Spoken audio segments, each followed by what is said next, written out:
Mr. Wilkerson's okay? He left. Is there a motion to approve the agenda as written? I'll make that motion. Motion by Mrs. Esquivel. Is there a second? I second. Second by Ms. Samuels. All in favor? Aye. Aye. Motion carries. Approval of minutes, regular meeting of July 24th, 2023. Questions, comments, statements? No, sir. But if not, I'll accept the motion to accept the minutes of regular meeting of July 24th, 2023 as written. I'll make that motion. Motion by Ms. Esquivel.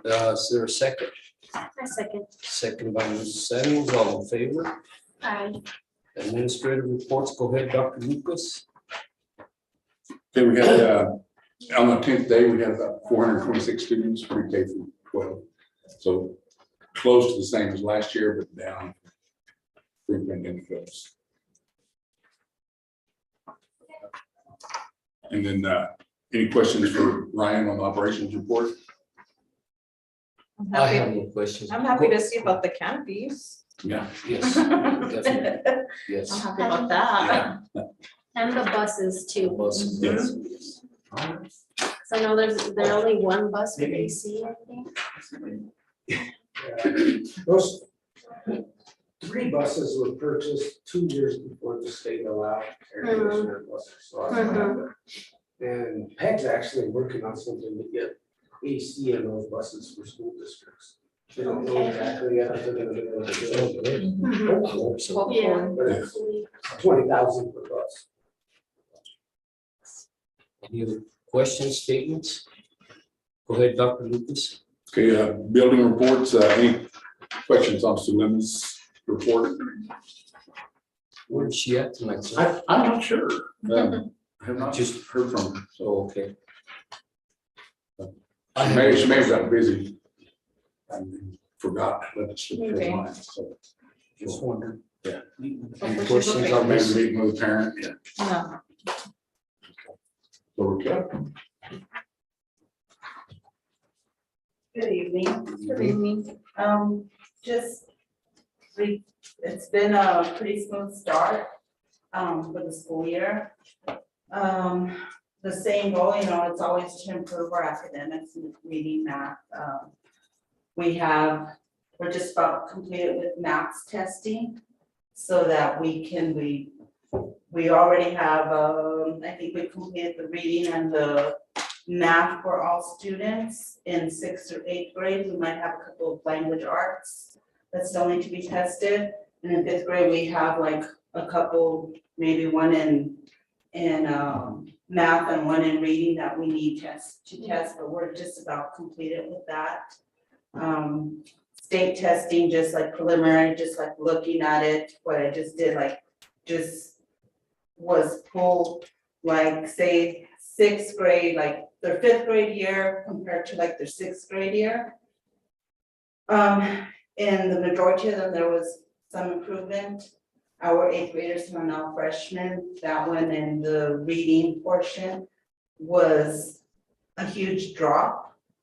It went from like 10 to 20% proficient or not proficient to about, I think it was about 60% proficient, just like a huge jump, or and I could be wrong on the exact percentage, but it was like a huge percentage. So, just looking at it quickly and not, it's like how can they be proficient in reading this year, and then this year they suddenly dropped. So I think that a lot of it was maybe effort, because we had lots of sports going on at the time. So I think that might have, and our 8th graders do play high school sports. So I think that might have led to some of that. But in general, just that comparison with state testing, there was improvement for the majority. With maths, when they get finished, we'll be analyzing all that to see where individual students, how they improved, if they improved, and what we need to do to make sure. I think just as a separate goal is trying to convey the importance of testing to students and parents. Many think that it's just for our purposes, but they don't realize that, there's that student, especially in high school, there's that student part of it as well, that it's used for a lot of things, not just for school grade. And so I think we just need to kind of promote the importance of testing to parents. We will continue, trying to implement MLSS and continue our PLCs, and within the MLS get better at like PBS and those layer 1 interventions and layer 2 interventions, layer 3 interventions, which I think we started off as far as like the behavior part of it. We started off with the good thing with that matrix, that school discipline matrix, where there's interventions embedded into there, and or at least intervention plans, so that we can really look and see what kids need to help them. And we'll again try and get as many community programs in, such as DWI has already scheduled us to begin their programming, and just get as many as we can in there again to help with that community engagement and help educate our kids on just overall safety, being safe, and whether it be through online or through, when helping them make smart choices in the end. And then that goes to the safety. I think that overall we've started off as been a good year so far. Any questions, comments? On this go map ahead. testing, sorry, on these map testings, like, how do we get kids to fill in those gaps? You're saying that there's learning, like groups, are you still doing the Yes. 7th and 8th and 9th Yes, period? we do have those, and they're based on the scales, and within that we can, so we're really looking at, and when you look at the maths testing, what they get is called a RIT score. And within that RIT score, it's like a 10-point grade band, so it would be like, say, 201 to 210. And within there are certain skills that they need at that point. And then it gets in, and it refines it when you go and you look, and like 201 to 203, these are the skills that they're missing. And then that in combination with, also with our IXL, we can go into the IXL program and develop a skill plan for each individual student to work on those specific areas of need. Is there any kind of reading programs or anything that you're looking at so we can improve our reading? Our reading scores are terrible. Everybody knows that, and we need to improve those. What's your take of that?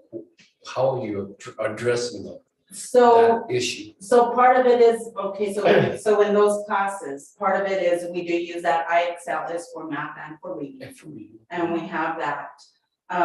Part of it is what I'm gonna be looking at is and it's old, but I feel that it works with balanced literacy.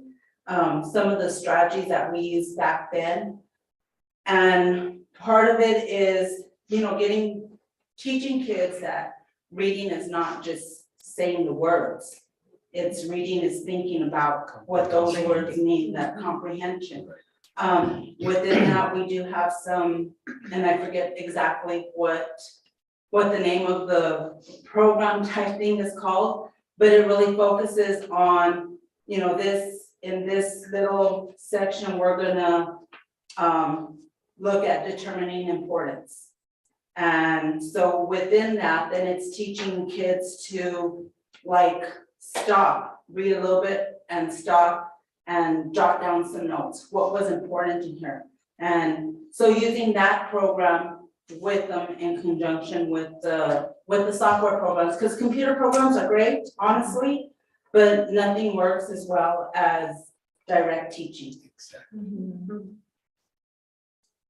That was my question for Ms. Gutierrez. That's why I asked the question. She wasn't here. I was gonna ask what kind of reading strategies she has to teach. So I think with RBT, they're working with the structured literacy program, and I don't know a whole lot about it, and then they're also started with the letters, which is like a phonics-based program, and just getting back to that. And that's all state mandated. The literacy, the structured literacy, we have a coach that comes out and they're training our staff and stuff there.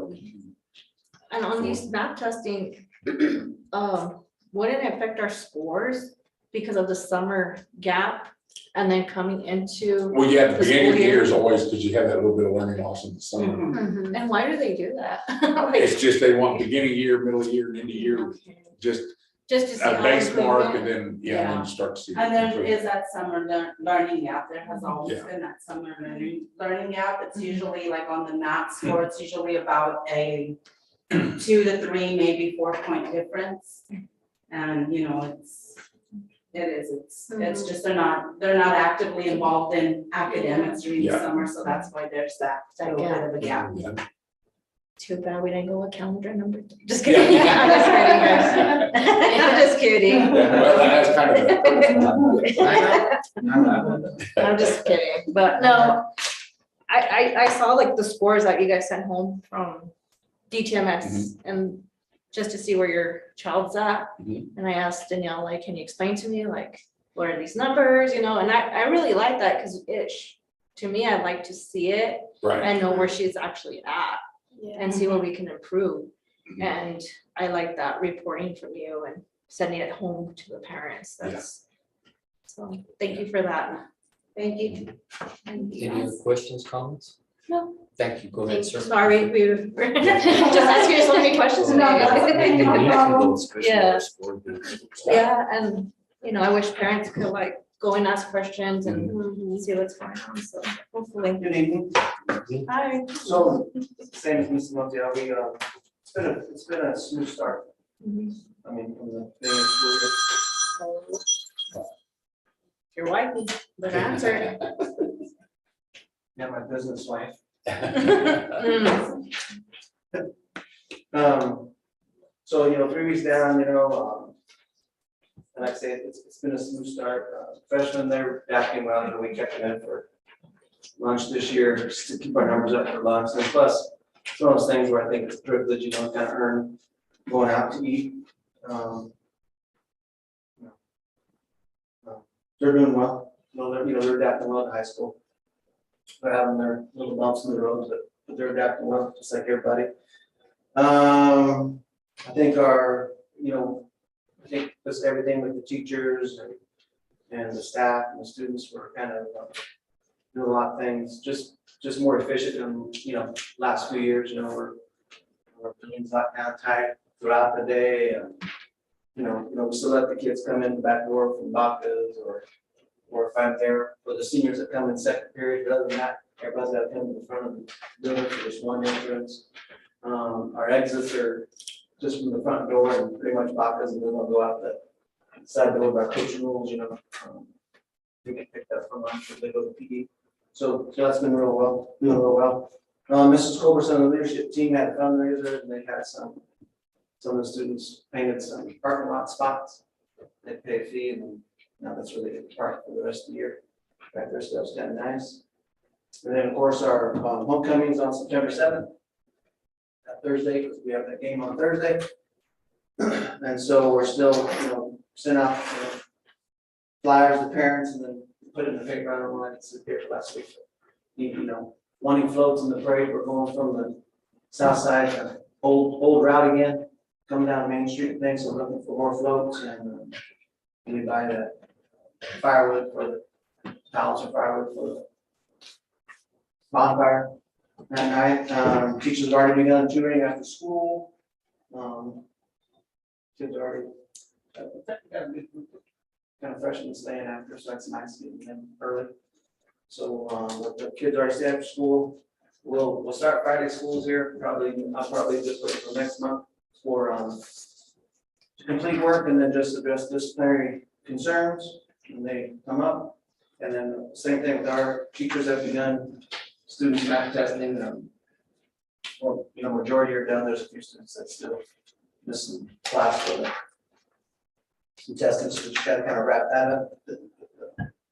Math testing and, football's on its way and volleyball's on its way and everything will start going pretty fast. So that's about it. Any questions, comments? Thank you, Mr. Roberson. Thank you. Any questions on the athletic report? I don't have any, how about you? Ladies, ma'am? Go ahead, sir. That's it on the reports. Public forum, nada. Board of Education issues, go ahead, sir. Just a reminder, the Region 8 fall meeting, I don't have a time yet, but I'm assuming it's as usual, 5:30 to 8:30. It's September 26th in Deming. It was, I think, was it supposed to be in Silver or was it? No, it's supposed to be. It's supposed to be in Deming, okay. But it's September 26th in Deming. Do we need to tell you who's going? I know I will. Okay. I'll be going. Okay, and then I'll go to the other. Can ask Susie and Yeah. And then just a reminder, the August 19th board training in Deming, you can get up to 5 hours Mhm. of training for that. do we need to register for that? Yes, and I'll send you out a link Would you tomorrow. please? Okay, Yeah. thank you. Consent agenda, approval of accounts payable and payroll liability transactions. Any questions or comments on these? If not, I'll accept the motion to accept as written.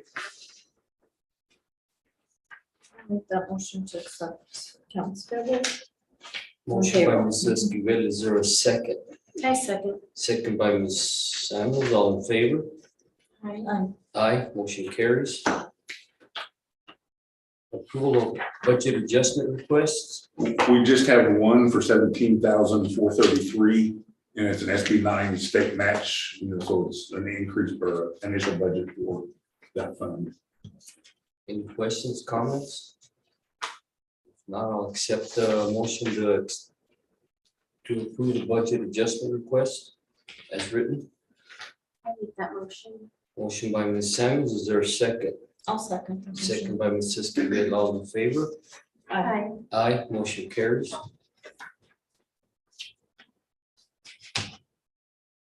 Number 8, discussion items, action items, go ahead, Dr. Lucas. Okay, so we have several new policy advisories. The first one is 233 ACB, which is non-discrimination related to reproductive or gender affirming healthcare. So it is it's required by statutory amendments. And basically it just says we cannot discriminate against persons based on their use or non-use of reproductive or gender affirming care. The next one, 234, which is ACBB, protections for gender and gender identity under the New Mexico Human Rights Act. We cannot discriminate against a person based on a wide variety of personal characteristics, including gender identity and gender. It's another new policy that is required by the statutory amendments. Number 235, it's a new policy. And it is basically just saying that all school board elections is a holiday for schools. So that's on our calendar, even though it's going to affect the next school year, we're incorporated into the calendar this year. 236 is food services, and that's basically the new where all schools in New Mexico get free lunch. And then number 237, open enrollment, is basically it allows military families who anticipate moving anywhere within the state to be able to enroll their kids without actually living there yet. And then the last one is one, it's a local revision. It's a policy on animal, animals in the district for health purposes.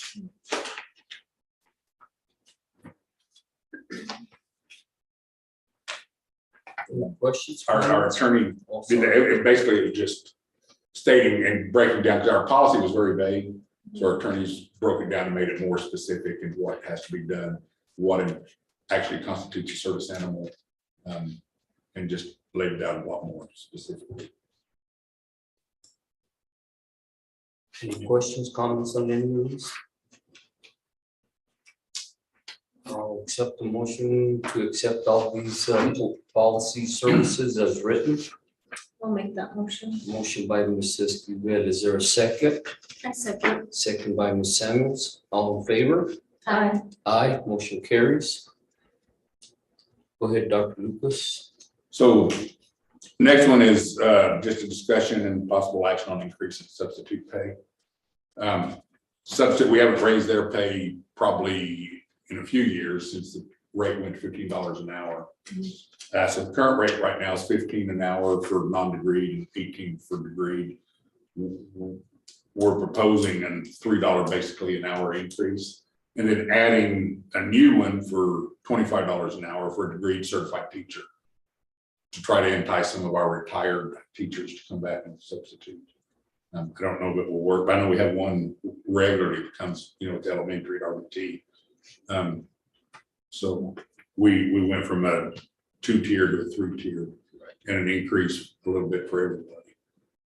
PED did not require it. It's just something, it's been a long time. Yes, and I agree that, I can live with this. I don't know about the other people here, but I think it's time for us to go ahead and give a little boost here. I think I'm gonna become a So substitute teacher. teacher. Yeah. You don't think, does it come Because with I really pay benefits? them more than I'm getting paid, for sure. Yeah, but there are no benefits, there are no Well, guaranteed yeah, hours, right. no, Yeah. you don't work, you don't get paid. But yeah, by the hour, yeah. That's good. How many substitutes are on the list? I'm not sure, we trained 5 at the last training we had. Okay. And then plus the ones from previous don't have to retrain. So we got 5 new ones on the list. Well, once they finish all their observations stuff. Well, I recommend we go with proposed pay rate, please. I'll accept the motion to accept the proposed pay rate as written here. I'll make that motion. Motion by Ms. Siski, is there a second? I second. Second by Ms. Sanders, all in favor? Aye. Aye. Aye, motion carries. Discussion action on 2022 audit, sir. So we finally got our audit report and submitted to the state, and we were done with last year's audit. Fine. Should have been, yeah, because it was supposed to have been done in November. But anyway, page 84 has the findings, and there were 2 findings. One of the findings was that the audit was late, but it is through no fault of our own, so the auditor took the hit on that. The other one was cash reporting non-compliance. Said our New Mexico PED, our cash report PED didn't agree with the actual cash balance on June 30th, 2021 by $19,571.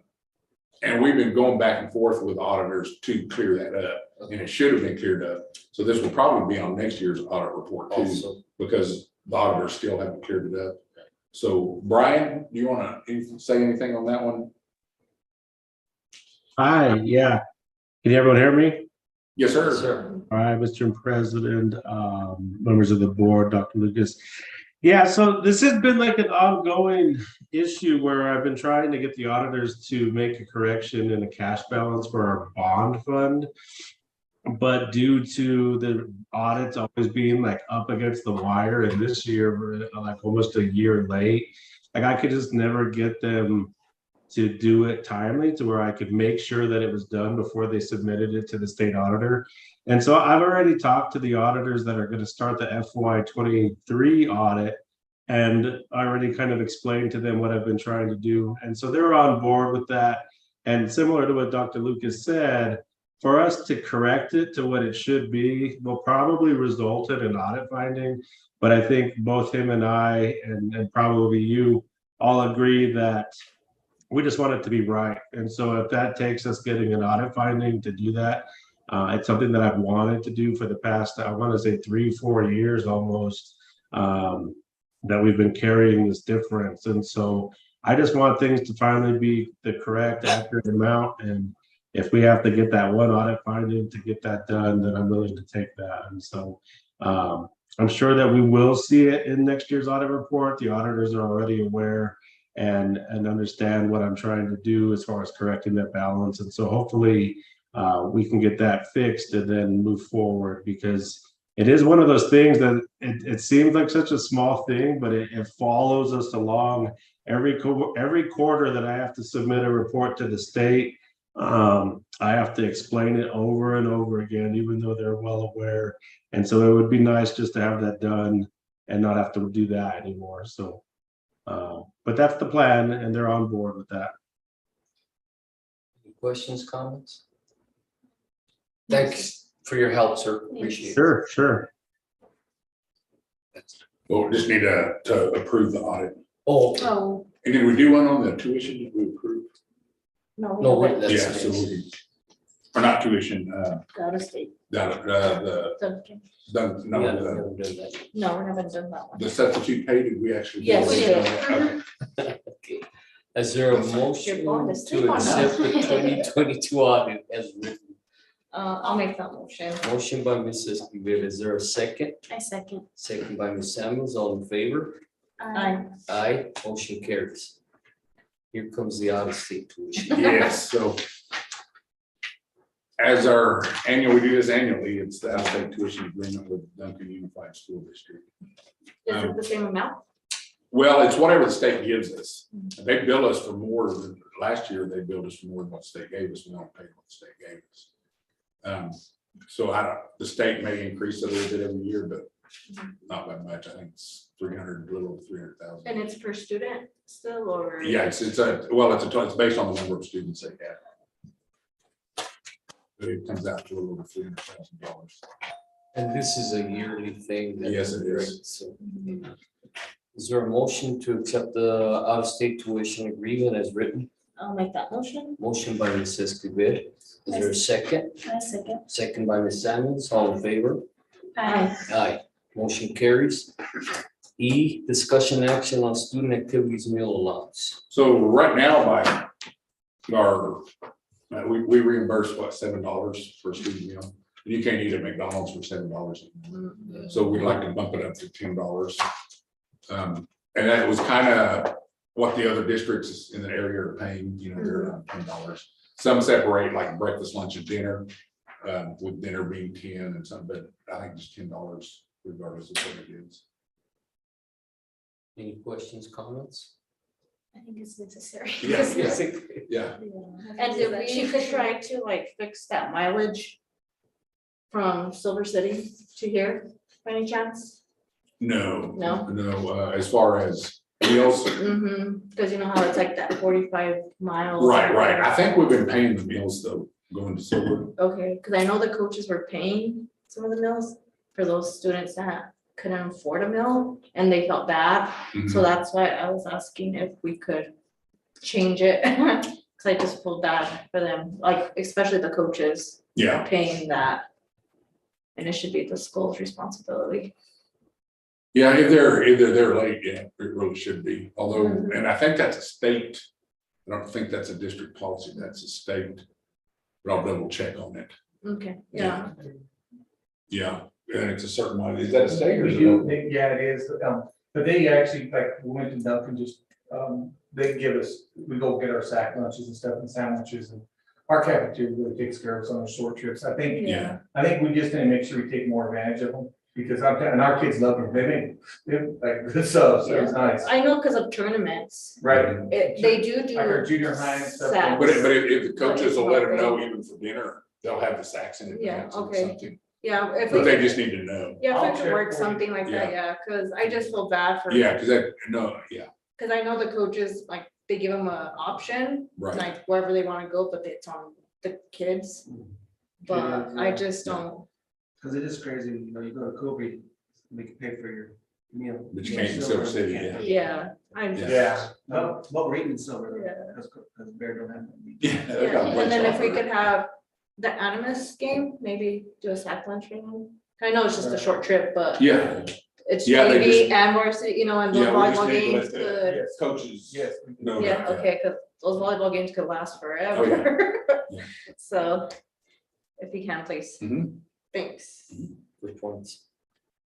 there a motion to accept the student activity and meal allowance from 7 to 10?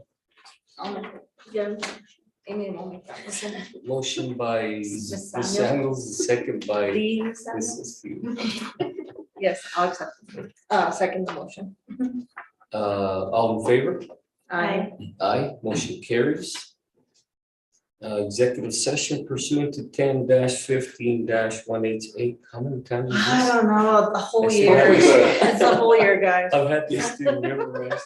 In your sleep, huh? 1978 of the New Mexico Open Meetings Act, discuss possible lease or sale of district property, specifically the approximately 3.71 acre tract that is former site of the South Side Elementary School located at East 9th Street, East Railroad Boulevard, Lordsburg, New Mexico, Railway 88045. Is there a motion to go into executive session?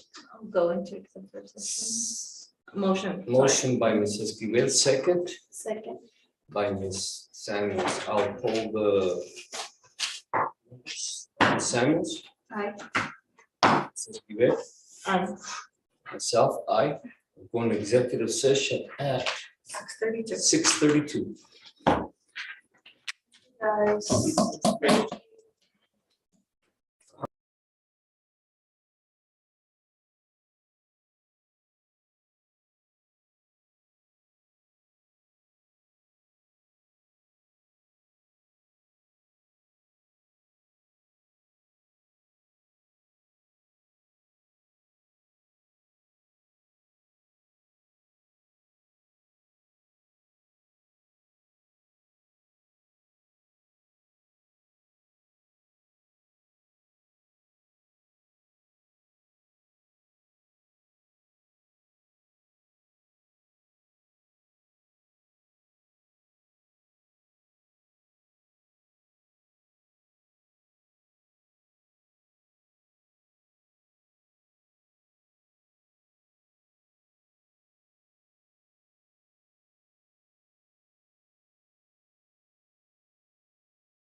6:59, we're back at your regular session. Is there a motion to go back into regular session?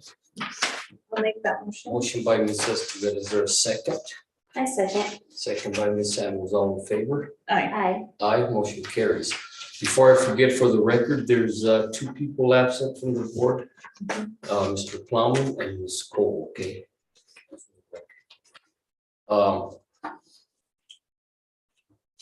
We have decided to